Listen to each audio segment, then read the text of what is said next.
Hello friends, welcome to my channel. இன்றைக்கி வீடியோவில் என்னென்னு பார்த்தீங்கன்னா, முருங்கீரையை வச்சு நம்ம முருங்கீரை பொடி, தொக்கு, சூப்பு எல்லாமே செஞ்சுருப்போம். இப்போ கொஞ்சம் வித்தியாசமாக முருங்கீரை தண்ணிச்சாறு எப்படி செய்யலான்னு பார்க்கலாம் வாங்க.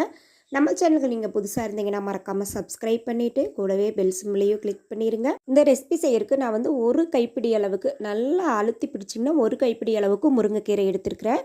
அதில் இருக்கிற கோல், அப்புறம் பார்த்திங்கன்னா பழுத்த தலை, பூச்சிக்கூடு இந்த மாதிரிலாம் இருக்கும். எல்லாமே நல்லா நம்ம சுத்தம் பண்ணிக்கணும். சுத்தம் பண்ணிவிட்டு தான் நம்ம வந்து எந்த ரெசிபியாக இருந்தாலும் செய்யணும். சுத்தம் பண்ணிவிட்டு வாஷ் பண்ணிக்கலாங்க. இப்போ நான் வந்து குக்கரை எடுத்துருக்கிறேன். இந்த குக்கரில் வந்து நான் சுத்தம் செஞ்ச முருங்கைக்கீரையை பாருங்கள் வாஷ் பண்ணிவிட்டு நான் சேர்த்துக்கிறேன்.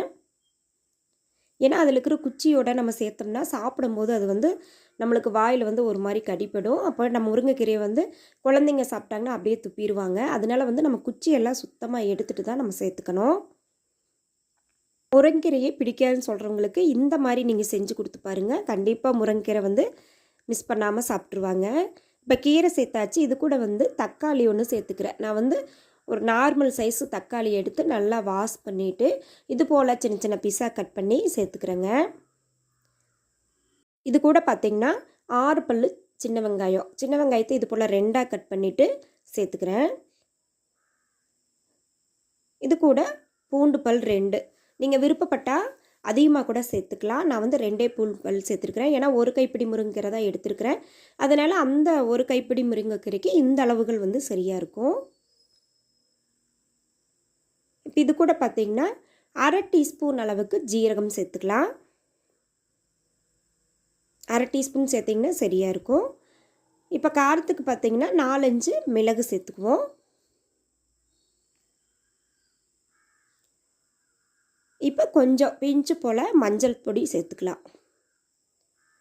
இப்போ இதுக்கு தண்ணின்னு பார்த்திங்கன்னா நம்ம அரிசி களையிற தண்ணி இருந்து சேர்த்து செஞ்சிங்கன்னா இன்னும் டேஸ்ட் வந்து சூப்பராக இருக்கும்.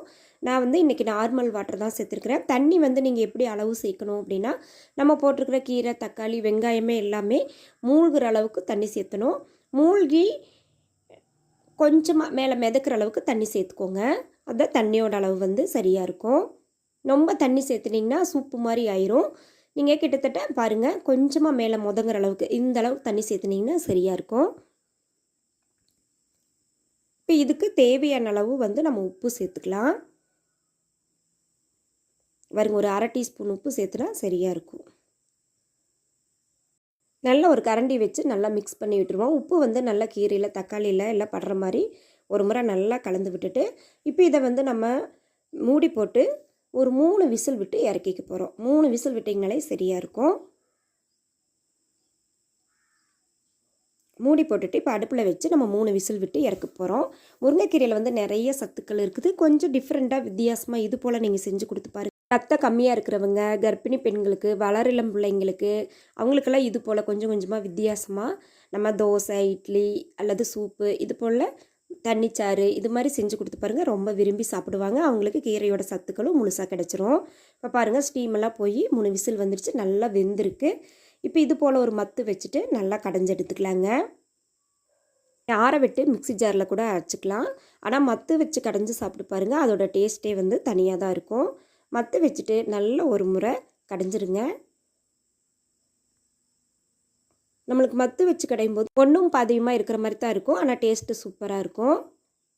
பாருங்கள் நல்லா இது போல் கை வச்சு சுற்றி எடுத்திங்கன்னா நல்லா கடவிட்டுரும். பார்த்திங்கனாலே தெரியும். நல்லா தக்காளி, பூண்டு, வெங்காயம் எல்லாமே நல்லா கடைஞ்சி வந்திருக்கு. அவ்வளோதாங்க. சூப்பரான டேஸ்டியான முருங்கைக்கீரை தண்ணிச்சாறு வந்து நம்மளுக்கு ரெடி ஆயிடுச்சு. இது அப்படியே நம்ம பவுலுக்கு மாற்றிக்கலாங்க. குழந்தைங்களுக்கு கொடுக்குற அப்படின்னு தான் நீங்கள் சாதத்து கூட முருங்கைக்கீரை தண்ணிச்சாறை சேர்த்துட்டு 1 டீஸ்பூன் நெய் சேர்த்து நல்லா பிசைஞ்சு கொடுத்தீங்கன்னா குழந்தைங்க வந்து ரொம்பவே விரும்பி சாப்பிடுவாங்க. நம்ம சூப்பு மாதிரி கூட அப்படியே ஸ்பூனால் எடுத்து கூட குடிச்சிக்கலாம். ஆனால் ரொம்ப டேஸ்ட்டாக இருக்கும். ட்ரை பண்ணி பாருங்கள். இந்த வீடியோ பிடிச்சிருந்தா சேனலை மறக்காமல் சப்ஸ்கிரைப் பண்ணிடுங்க. லைக் பண்ணுங்கள், ஷேர் பண்ணுங்கள், கமெண்ட் பண்ணுங்கள். ரெசிபி ட்ரை பண்ணி பாருங்கள். ஹீமோக்ளோபின் கம்மியாக இருக்கிறவங்க இந்த மாதிரி வித்தியாசமாக ட்ரை பண்ணி பாருங்கள். வெயிட் லாஸ் பண்ணுறவங்களுக்கு பார்த்திங்கன்னா டயர்ட் ஆகாமல் இருக்கும். இந்த ரெசிபி ட்ரை பண்ணி பாருங்கள். தேங்க்யூ ஃபார் வாட்சிங்.